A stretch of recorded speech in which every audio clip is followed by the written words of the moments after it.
Assalamu alaikum wa rahmatullahi wa barakatuh. Bandiraɓe on kofnama on gelanama hayruji ɗuɗɗi ɗi duniya be lahira.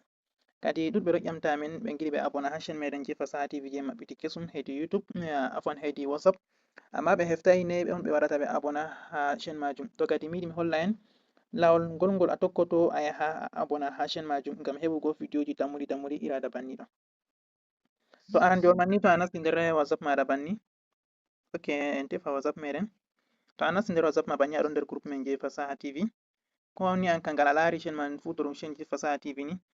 Ok en tefa nda groupe men je Fasaha TV ta ɗon nder ton a yi'an ɗo on chaine majum. A yi'an nda Fasaha TV WhatsApp chaine, nda ɗum WhatsApp channel kenan ɗo waɗi ɗo ton channel. Ok sai a hosa a iya ha bindi bulero banni haɗɗo ɗo, to a yi ɗo ton ni waddete ha pellel stati maɗa haɗɗo a waran a yi'a suivre ha dow. Suivre ɗum lardoto wartira ɗum be français. En lori ɓawo to a nasti a yi'an nda bindi bulero a iya dow ton, to a yi dow bindi bulero waddete ha ɗo a yi'an ha dow ɗo waɗi suivre, sai a iya dow ha ɗo waɗi suivre go. To a yi ɗo ton wartan banni sai a wara a iya nda ha toɓɓello. Ok to a iya toɓɓello ɗon hollata aboni kala ko min yerɓi fu waran tawe ha ɗo. Kadi bandiraɓe on andi ko ɓuri fottango am be chaine ha WhatsApp na, audio no ngol jutiri pat ngol yahan, photo no ngol woɗiri no ngol nyiddiri pat ɗum yahan be ko nandi majum. Nyiddugo ndo na nyiddugo photo ni ba photo laɓai. Masala tan photo laɓai to a yerɓi a ton ɗum WhatsApp ɓesdan laɓɓingo photo majum laɓan.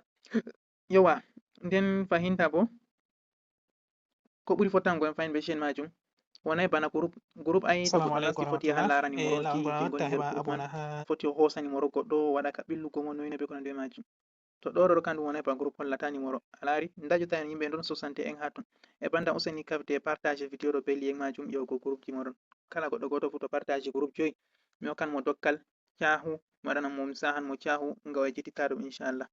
Ok to a nasti nder ton majum a yi'an wala numéro ko a larata numéro sai to ɓe holle kite tan, kite chaine majum. To a nasti ha ɗo ando to a wari a nasti chaine man a nasti ha dow bana a lara lamba goɗɗo amma hollata lamba, a yi'an nda ha transféré nda partage je a yi pat hokkete a partage lien man a foti a partage ha statut ma banni. Ok en partage ha statut foti a waɗa partage waddante WhatsApp maɗa a hosa iya WhatsApp ko gal Facebook ko gal te a yerɓana himɓe heɓa kamɓe ɓe nasta ɓe nafitoro be bodeji ɗin ɗo ngana ɗo majum.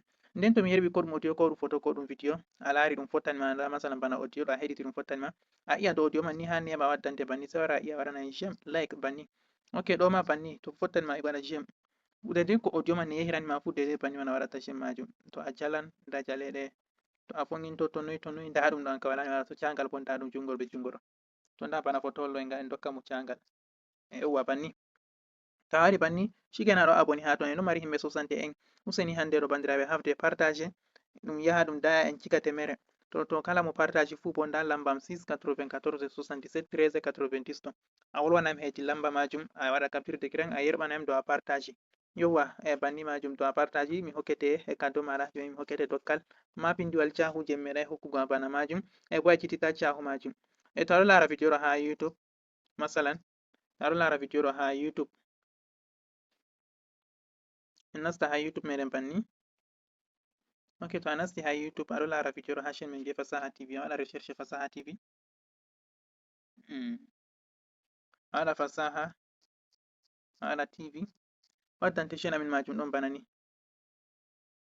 To waddan machine man ɗon banni ɗo a yi'an ha ɗo waɗi S abonné mana zabonné a hosa iya dow zabonné go to a yi dow je zabonné to a hosa wara yi'an ha ɗo abonné, a yi abonné so wara yi'a nde tutel a lara video majum ha YouTube a laran ha les video man to aɗo lara banni. Ok sai a iya dow inde video man ɗo, to a yi dow inde video majum a yi'an wurtinante banni nda kol ɗiɗi sappi ha les, to a iya ha ton, to a yi ha ton waddante nda premier nastu WhatsApp groupe amin groupe WhatsApp meɗen, deuxiéme bo nastu chaine amin je WhatsApp. To a yi dow chaine meɗen je WhatsApp on ɗo yarete direct ha WhatsApp maɗa banni ba yi ɗo yaha ɗo. Ok to waddi ma yi'an nda ha wala chaine sai a iya dow ton, to a yi dow ton a itta emprunté téléphone maɗa bana ni, to a itti emprunté téléphone maɗa waddante nder majum ngam arti en aboni kanjum hollai en. Ok sai en lora ɓawo, to en lori ɓawo a waran a tawan nda je groupe ɗo bo je premier ɗo on je groupe je WhatsApp, to a yi dow ton kanjum bo yarete ha nder groupe man a yaha a nasta a abona ngam oɗo ɗo kanko wurti groupe man kon be banni on sai a nasta groupe majum je WhatsApp bo to a yiɗi nda je les bo groupe meɗen je Telegram foti a iya dow ton a nasta inchallah ɗo on lari majum.